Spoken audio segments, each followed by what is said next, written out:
ഈ മെസ്സി കൊണ്ടുവരുന്ന വിവാദത്തിൽ ഇപ്പോൾ കഴിഞ്ഞ സർക്കാരിന്റെ കാലത്ത് കായിക മന്ത്രി ആണ് കുറ്റക്കാരെന്ന രീതിയിലാണ് വാർത്തകൾ വന്നിട്ടുള്ളത്. എന്താണ് അത് ശരിക്കും സംഭവിച്ചത്? അതിൽ മുൻ കായിക മന്ത്രി മറുപടി പറഞ്ഞിട്ടുണ്ട്.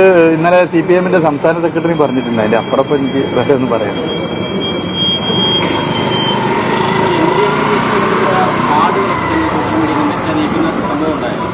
കേന്ദ്ര സർക്കാരാണ് നേരത്തെ കാർഡുകളൊക്കെ നീക്കാൻ വേണ്ടി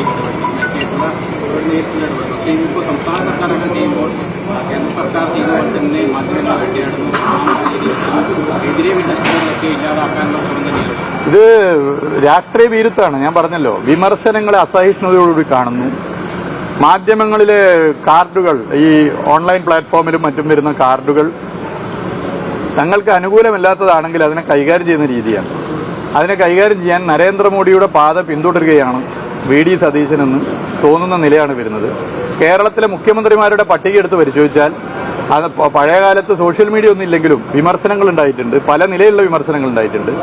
കേരളത്തിലെ മുഖ്യമന്ത്രിമാരുടെ പട്ടിക എടുത്ത് പരിശോധിച്ചാൽ LDF മുഖ്യമന്ത്രിമാർ പൊതുവെ വിമർശനങ്ങളെ ഈ നിലയിൽ തന്നെയാണ് കണ്ടിട്ടുള്ളത്. അതിനെ ഒരു വൈരനിരാധന ബുദ്ധിയോടുകൂടി കാണുന്ന സമീപനമില്ല. എന്നാൽ UDF മുഖ്യമന്ത്രിമാരിൽ ഏറ്റവും വലിയ രാഷ്ട്രീയ ഭീരു താനാണെന്ന് സ്ഥാപിക്കുന്ന നിലപാടാണ് VD സതീശൻ ചുരുങ്ങിയ ദിവസം കൊണ്ട് തെളിയിച്ചിട്ടുള്ള അദ്ദേഹത്തിന്റെ നിലപാട്. എത്രത്തോളം ഇത്തരം നിലപാട് സ്വീകരിച്ചാലും ഇത് ജനാധിപത്യ വിരുദ്ധമാണ്.